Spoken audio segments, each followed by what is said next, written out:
سمت کیا بدلی، رائے خوش تھی۔ تیر کمان سے اپنی پوری رعنائیاں لے کر نکلا۔ تیر کے پیچھے باوردی شہنشاہی ہرکارے گئے۔ آخری تیر ایک تالاب میں جا گرا۔ ہرکارے تلاش کرنے لگے۔ اس تالاب میں صرف ایک مینڈکی دکھائی دی۔ مینڈکی کو پکڑ کر دربار میں پیش کرنے کے لیے ہرکارے ہچکچا رہے تھے۔ حکم، حاکم، مرکے، مفاجات، چاروں ناچار۔ عمل پیرا ہونا پڑا۔ ایک نے دل کڑا کر کے مینڈکی پکڑی، دوسرے سب سے چھوٹے شہزادے کی قسمت پہ پریشانی کے عالم میں منو بھاری قدم اٹھاتے دربار میں حاضر ہوئے۔ کوئی بول نہیں رہا تھا۔ سب کے ہاتھ میں مینڈکی تھی۔ وہ بھی کچھ لمحے اسے ہاتھوں میں چھپائے بادشاہ سلامت کے وعدے کی پابندی پہ سوچوں میں گم تھے۔ جو آبدار فوری بات کی جائے، جہاں تیر ملا وہاں کوئی لڑکی نہیں تھی۔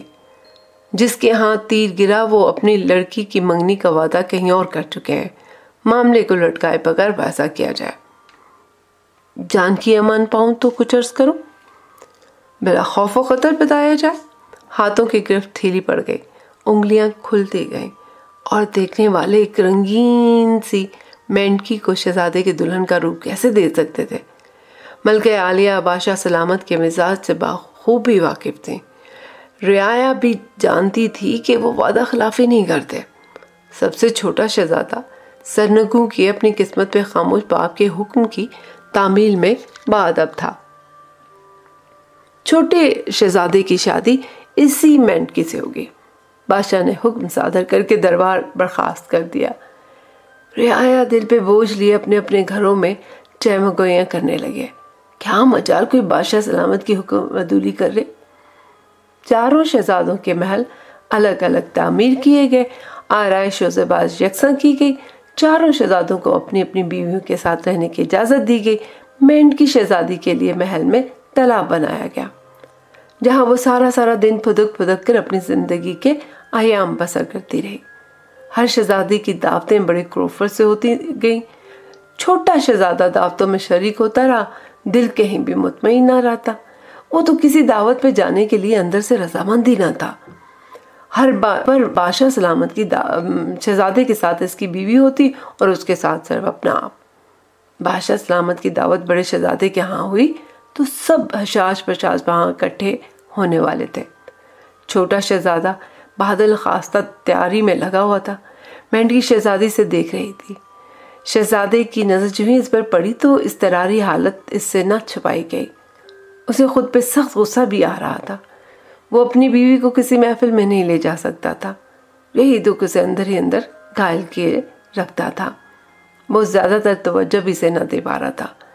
شہنشاہی دعوتوں کا یہ سلسلہ جو ابھی چل نکلا تھا اس کے لیے میں قاتل تھا۔ مینڈکی شہزادی اپنے شہزادی کی پریشانی کا باعث بنی ہوئی تھی۔ اس مینڈکی شہزادی پیچ تاؤ نے ہلکے سے انداز میں ساتھ چلنے کو کہا تو شہزادہ روحان سے ہنسی دے کر چل دیا۔ مینڈکی شہزادی پیچ تاؤ کھاتے کسی حل کی تلاش میں سرگردہ رہی۔ وہ انتظار کرتی اور کڑتی بھی رہی۔ اسے اس شہنشاہی تالاب میں تمام سہولیات کے باوجود ایسا لگا کہ اس کی خوشیاں اور آزادی سلب ہو گئی ہو۔ بادشاہ سلامت کا حکم اور وعدہ پابندی اپنے ہی لختے جگر پر لاگو ہو گیا تھا۔ شہزادے کی بساط میں نہ تھا کہ قانون توڑے۔ وہ ہر صورت اس وعدے کی پابندی کر تو رہا تھا، لیکن ہم نفس کے بغیر۔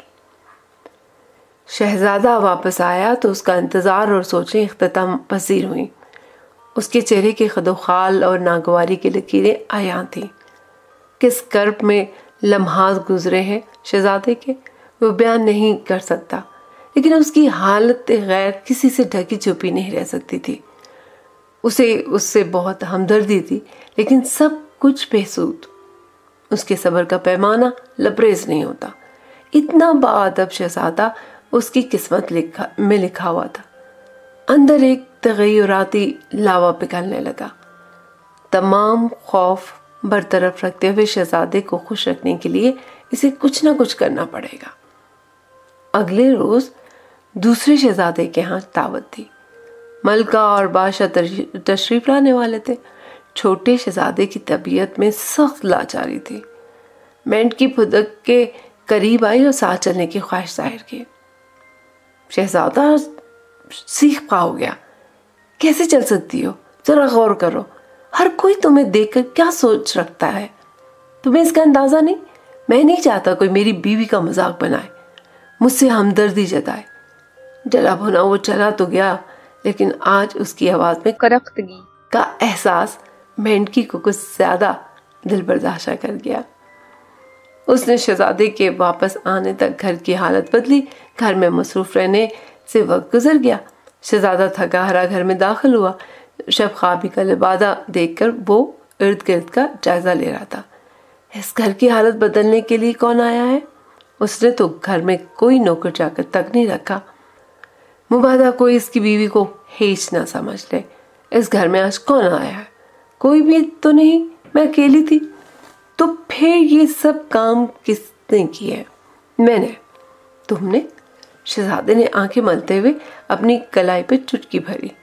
مینڈکی پھدک کے اس کے پاس آئی۔ منہ کھولنے کے انداز نے شہزادے کو ہنسا دیا۔ اگلے روز تیسرے شہزادے کے ہاں دعوت تھی۔ شہزادہ حیران ہوا کہ اس کا نیا پہناوا تیار تھا۔ وہ اپنے محل کے کونے کونے میں بڑی صورت سے کسی انجان کو تلاش کر رہا تھا۔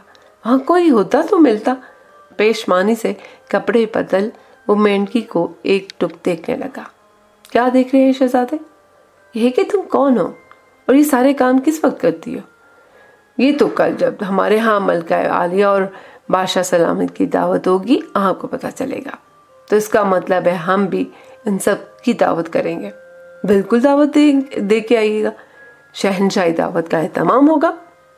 دیکھ لیتے ہیں، کہتے ہوئے شہزادہ چل دیا۔ مینڈکی کی خوشی کی انتہا نہ تھی۔ گھر سے اس کا شہزادہ خوش و خرم گیا تھا۔ مینڈکی نے تہیہ کر لیا کہ کل شام کی دعوت یادگار ہوگی۔ اس نے گھر کا کونا کونا اس قدر سنوارا کہ ہر سو اس کی جھلک نظر آنے لگی۔ شہزادہ گھر کے اندر آتے ہی ایک دم ٹھٹک گیا۔ یہ آخر ہو کیا رہا ہے اس گھر میں؟ کوئی جن تو نہیں؟ ہاں، ایک جن رہتا تھا جو مجھے کام نہیں کرنے دیتا تھا، اب اس کا خوف جاتا رہا۔ آپ نے کل کی دعوت کا سب کو کہہ دیا نا؟ کہہ تو دیا ہے، اب دیکھتے ہیں دعوت کیسی ہوگی۔ آپ کی امنگوں کے عین مطابق ہوگی، بے فکر ہو جائیں۔ ایک فکر ہی تو ہے جو میرے وجود میں باقی ہے، اس سے بھی بے فکر ہو جاؤں۔ شہزادے کی نیند کوسوں دور کسی گہرائی میں مقید ہو گئی تھی۔ اسے رہ رہ کے خیال آ رہا تھا کہ یہ مینڈکی گھر کے سارے کام کیسے کر سکتی ہے؟ یہ کوئی جادوگرنی تو نہیں جو بھیس بدل کے میری زندگی میں آ گئی ہے؟ کیوں نہ چوری چھپے اسے شب بھر دیکھا جائے۔ بظاہر آنکھیں بند کیے وہ یہی تاثر دیتا رہا کہ گھوڑے بیچ کر خواب خرگوش میں گہری نیند سویا ہوا ہے۔ مینڈکی رہی اور وہ اپنی سوچوں کے دائروں کو محدود کرتے ہوئے اپنے وہم کو سمیٹتے نیند کی آغوش میں چلا گیا۔ مینڈکی کو جب مکمل یقین ہو گیا کہ شہزادہ سو گیا ہے تو اس نے بھی سکون کی سانس لی۔ صبح ہوتے ہی شہزادے نے دربار میں حاضری دی۔ شام ڈھلے گھر واپس آیا تو دعوت کا انتظام مکمل ہو چکا تھا۔ حیرانگی میں اضافہ تو ہوا، لیکن خوشی اس بات کی تھی کہ مینڈکی نے وہ کام کر دکھایا جو دوسرے شہزادوں کی دعوت پہ دیکھنے میں نہیں آیا تھا۔ مینڈکی جیت چکی تھی۔ ایک راز سربستہ جو کھلے نہ کھلے اس کا بہت بڑا مسئلہ بنا ہوا تھا۔ دعوت میں اعلیٰ معیار اس بات کا ثبوت تھا کہ مینڈکی شاہی آداب جانتی ہے۔ بادشاہ سلامت، ملکہ عالیہ، شہزادے، ان کی بیگمات دعوت کی تمام انتظامات کو دیکھ کر ششدر رہ گئے۔ ہر کوئی اسی سوچ میں تھا کہ انہوں نے کوئی نوکر چاکر قبول تو کیا نہیں، پھر یہ کھانا کس نے بنایا؟ دعوت کے اس بہترین انتظام پہ بادشاہ بہت خوش تھا۔ محفل شب برخاست ہوئی۔ مینڈکی بہت خوش تھی کہ شہزادے کو عزت کی نگاہ سے دیکھا گیا ہے اور ضیافت کو سراہا گیا۔ بادشاہ سلامت نے نصف النہار ایک حکم جاری کیا کہ وہ چاروں شہزادوں کی بیویوں کے ہاتھ کا سلا کڑھائی والا کرتا شام تک تحفے میں لینا چاہتا ہے۔ شرط یہی کہ اپنے ہاتھ سے سب سلائی کڑھائی کریں۔